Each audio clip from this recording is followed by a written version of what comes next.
दुनिया में सबको दरारों में से झांकने की आदत है। अगर दरवाजा खुला रख दो ना तो कोई आसपास भी नहीं दिखेगा।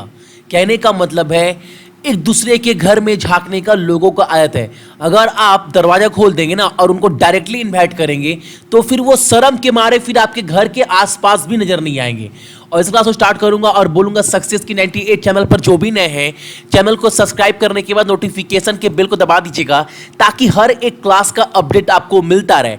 और टेलीग्राम से जुड़ जाइएगा ताकि आपको हर एक वीडियो का नोटिफिकेशन मिला करे और लिंक भी पीडीएफ का यहां पर शेयर कर दिया जाएगा। और मॉक टेस्ट आप लोग सक्सेस की 98.net से जाकर देख सकते हैं। और एक बात उसके पहले बोल दूं, आज आपका पहला क्लास है सेट 1 एनटीपीसी का अति संभावित एक्सपेक्टेड पेपर। अपने आप को आज जज करना है कि आप कितना तैयार हुए हैं एग्जाम से पहले। आज रात को 10 बजे जो है वो आपका पहला क्लास है, आपका मेन परीक्षा आज है और बाकी क्लास का टाइम आपको पता ही है। और हाँ, आज क्लास जो कवर करेंगे वो कवर करेंगे 22 जुलाई के, लेकिन उसके पहले एक बार आप ये चार्ट देख लीजिए। ये चार्ट आपको देखना बहुत जरूरी है क्योंकि 3 से 4 दिन के पहले जितने भी गवर्नर राज्यपाल चेंज हुए थे उसके रिगार्डिंग मैंने आपको वीडियो दिया था पूरा बनाकर अप टू डेट। अभी 2 दिन के अंदर फिर बदलाव आया है, तो एक बार ये लिस्ट आप और एक बार देख लीजिए ताकि गवर्नर से क्वेश्चन अगर आए तो आप सही कर कर आओ। मध्य प्रदेश का जो नए गवर्नर बना दिए गए वो कौन है? लालजी टंडन, ठीक है। उत्तर प्रदेश के आनंदीबेन पटेल, पहले कौन था? राम नायक थे। बिहार का फग्गू चौहान, पहले कौन था बिहार का? तो यहां पर थे लालजी टंडन। वेस्ट बंगाल केसी त्रिपाठी, लेकिन अभी कौन है? जगदीप धनखड़। त्रिपुरा रमेश बैस और नागालैंड के RN नबी। तो ये एक बार आप चार्ट देख लीजिएगा जो अभी रिसेंट में जितने भी आप सभी के गवर्नर चेंज हुए हैं उसका तो वीडियो मैंने दे दिया था, लेकिन 2 दिन में जितने चेंज हुए उसका लिस्ट आपके सामने ये रहा। तो एक बार आप इसका स्क्रीनशॉट भी ले लीजिएगा ताकि जो पहले गवर्नर करवाए थे वो आप रखना अपडेट और अभी जो चेंज हुआ ये भी आप अपडेट रखना, ठीक है। अब देखते हैं पहला प्रश्न हमारे सामने क्या निकल कर आ रहा है। और आज का जो पहला क्वेश्चन है हमारे सामने वो ये है, आपको बताना है किस राज्य सरकार ने जितने भी शहीद हैं उनके लिए, उनके परिजनों के लिए 25 लाख से 1 करोड़ की राशि जुटाई है, आपको बताना है। और ये राज्य कौन करने वाला है? तो ये करने वाला राज्य है आपका महाराष्ट्र। और महाराष्ट्र का कैपिटल क्या है? तो मुंबई। चीफ मिनिस्टर कौन है? तो देवेंद्र फडणवीस। और वहां के जो राज्यपाल है नहीं बदले गए, नाम क्या? सी विद्यासागर राव, ठीक है। चलो अगला प्रश्न हमारे सामने है, किस कंपनी ने बेंगलुरु मुख्यालय लिम्बिक सॉल्यूशन प्राइवेट लिमिटेड का अधिग्रहण करने के लिए एक निश्चित समझौते पर जो है वो डील साइन की है? और ये डील कितने में साइन हुआ है? तो ये डील साइन हुआ है आपका 38 करोड़ रुपए में। और ये कौन सी कंपनी है जिन्होंने डील साइन किया है और जिन्होंने अधिग्रहण किया है? तो वो है आपका L&T infotech, option number C, ठीक है, लार्सन एंड टर्बो। अगला प्रश्न हमारे सामने है, पूर्वी बंगाल भारत गौरव पुरस्कार किस भारतीय खेल व्यक्ति को प्रदान करता है? करता नहीं है, किया गया है, यह आपको बताना। इस बार का 19 का ईस्ट बंगाल का जो भारत गौरव अवार्ड है वो इस बार किस इंडिया के स्पोर्ट्स पर्सन को दिया गया है? तो ये दिया गया है 1983 के वर्ल्ड कप के कैप्टन यानी कपिल देव साहब को, ठीक है, याद रखिएगा। अगला प्रश्न हमारे सामने है, दिग्गज अभिनेता जिनका नाम क्या था? जिनका नाम था आपका स्वरूप दत्ता, जिनका निधन हो गया, वो किस फिल्म उद्योग से जुड़े हुए थे? तो वो एक बंगाली एक्टर थे, आप याद रखिएगा, ठीक है। अगला प्रश्न हमारे सामने है, बहुत इंपॉर्टेंट क्वेश्चन बोल सकते हो इसको, आपको बताना है किस योजना के लिए केंद्र सरकार ने वर्ष 2022 तक किसानों की आय दोगुनी करने के उद्देश्य से 206.8 करोड़ रुपए की राशि को मंजूरी दी है? आप सभी को पता है सेंट्रल सरकार का, यानी जो सेंट्रल में सरकार है उनका टारगेट है कि 2022 तक किसानों का जो इनकम है वो आय जो है वो डबल कर दिया जाए। और इसके लिए 206.8 करोड़ रुपए जो है वो पास कराए गए हैं ताकि जो भी कमी है किसान वगैरह एरिया में, रूरल एरिया में, सब एक चीज वहां पर प्रदान की जाए, हर एक फैसिलिटी, ताकि किसान को ज्यादा से ज्यादा फायदा हो सके, ठीक है। प्रोडक्शन के बारे में बताया जाए तो पूरा 206.8 करोड़ रुपए जो है वो सेंट्रल सरकार ने मंजूरी दी है, ताकि किसान को हर एक लाभ पहुंच सके और जो है खेती अच्छे से हो पाए, ताकि 2022 तक जो टारगेट लेकर चला जा रहा है किसान की इनकम दुगुना का, वो टारगेट भी अचीव हो पाए। तो आपको बताना है यहां पर वो कौन सा स्कीम है।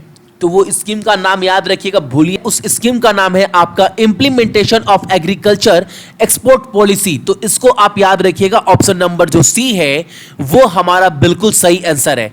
अगला प्रश्न हमारे सामने है, किस मिशन के तहत ऑस्ट्रेलिया से आयातित भेड़ यानी जो सीप है उसके ऊन विकास के लिए भेड़ प्रजनन कार्यक्रम का हिस्सा बन जाती है। आपको बताना है कौन सा वो आपका मिशन है। तो वो है आपका मिशन राष्ट्रीय पशुधन mission, option number B, national livestock mission. इसके अंदर क्या होगा, जितने भी ऊन है उनका विकास, ऊन बोलते हैं ना जिसे स्वेटर वगैरह बनता है, और ये आपका जो है आयात कहां से किया जाएगा, तो ऑस्ट्रेलिया से। और एक बात मैं आपको बता दूं, ऑस्ट्रेलिया का जो कैपिटल है वो क्या है, तो सभी को पता है कैनबरा, करेंसी ऑस्ट्रेलियन डॉलर, और वहां के प्रधानमंत्री का नाम क्या है, तो वो है आपका स्कॉट मॉरिसन। तो ये सब पॉइंट भी आपको याद रखना है। अगला प्रश्न हमारे सामने है, ISSF यानी यहां पर बात चल रहा है शूटिंग के बारे में बात चल रहा है। जूनियर विश्व कप 2019 में किस देश ने पदक तालिका में शीर्ष स्थान प्राप्त किया है, ये आपको बताना है। और वो देश कौन सा है, तो वो देश है आपका इंडिया। इंडिया ने टोटल 24 पदक जीते हैं, जिसके अंदर 10 गोल्ड है, 10 स्वर्ण, 9 जो रजत यानी 9 सिल्वर है, 10, 9, 19 और 5 जो है वो क्या है, कांस्य यानी ब्रोंज है। तो ये आप याद रखिएगा, इंडिया टॉप पर है, जिन्होंने 24 जीते हैं आपके टोटल मेडल, जिसमें 10 गोल्ड है, 9 सिल्वर है और 5 आपका ब्रोंज है। और जो ये आपका शूटिंग जूनियर वर्ल्ड कप हुआ है वो कहां पर हुआ था, तो वेन्यू भी याद रखिएगा, ये हुआ था आपका जर्मनी में। और जर्मनी का कैपिटल क्या है, तो बर्लिन है, करेंसी यूरो है, और वहां के प्रधानमंत्री का नाम क्या है, तो वो है एंगेला मर्केल। ठीक है। अगला प्रश्न हमारे सामने है कि अर्जुन भाटी ने कौन सा खिताब जीता है, तो आपको पता होगा बहुत फेमस पॉपुलर गोल्फर हैं, तो इन्होंने जो खिताब जीता है इस बार वो जीता है आपका जूनियर वर्ल्ड गोल्फ चैंपियनशिप 2019। तो आप सभी को बताना है इसका आंसर क्या होगा, option number A, junior world golf championship 2019 का खिताब जीता है। बहुत फेमस गोल्फर है अर्जुन भाटी। ठीक है। अगला प्रश्न हमारे सामने है, आंध्र प्रदेश में, बहुत इंपॉर्टेंट क्वेश्चन है, आंध्र प्रदेश में अमरावती कैपिटल सिटी परियोजना के लिए किस बैंक ने $300 मिलियन का फंड वापस ले लिया है। यानी आंध्र प्रदेश का जो कैपिटल बनने वाला है अमरावती, उसके लिए एक ड्रीम चल रहा है प्रोजेक्ट, ताकि अमरावती स्टेट को बहुत अच्छा बनाया जा सके और उसको कैपिटल बनाया जा सके आंध्र प्रदेश का। इसके लिए 300 मिलियन का जो लोन है वो पास किया गया था वर्ल्ड बैंक के द्वारा, लेकिन अभी ये क्या है, वापस ले लिया गया है। वो इसलिए क्योंकि जो कृष्णा नदी है आंध्र प्रदेश में, उसके किनारे में जितने भी शहर बन रहे थे उसके विरोध में पूरे किसान, मछुआरे या जितने भी एनवायरनमेंट से जुड़े हुए लोग हैं ना, वो वहां पर विरोध कर रहे हैं। तो इस चीज को देखते हुए जो वर्ल्ड बैंक है उन्होंने 300 करोड़ रुपए का जो फंड था वो वापस ले लिया है। और आंध्र प्रदेश के सीएम कौन है, तो सभी को पता है भैया, आंध्र प्रदेश के जो सीएम है वो है आपके जगन मोहन रेड्डी, कैपिटल हैदराबाद। और वहां के जो राज्यपाल है, ये आपको कमेंट कर कमेंट बॉक्स में बताना है। सभी मेरे भाई बहन को कमेंट कर बताना है कि आंध्र प्रदेश के राज्यपाल कौन है। ये आपका आज का पहला प्रश्न है। अगला प्रश्न हमारे सामने है, 1950 में अपनी स्थापना के बाद, यानी अपनी स्थापना के बाद रामनाथ कोविंद राष्ट्रपति द्वारा नियुक्त उत्तर प्रदेश की पहली राज्यपाल कौन थी, कौन बनी है, यहां पर वो कौन बनी है, तो उनका नाम क्या है, आपका याद रखिएगा, आनंदीबेन पटेल। ठीक है।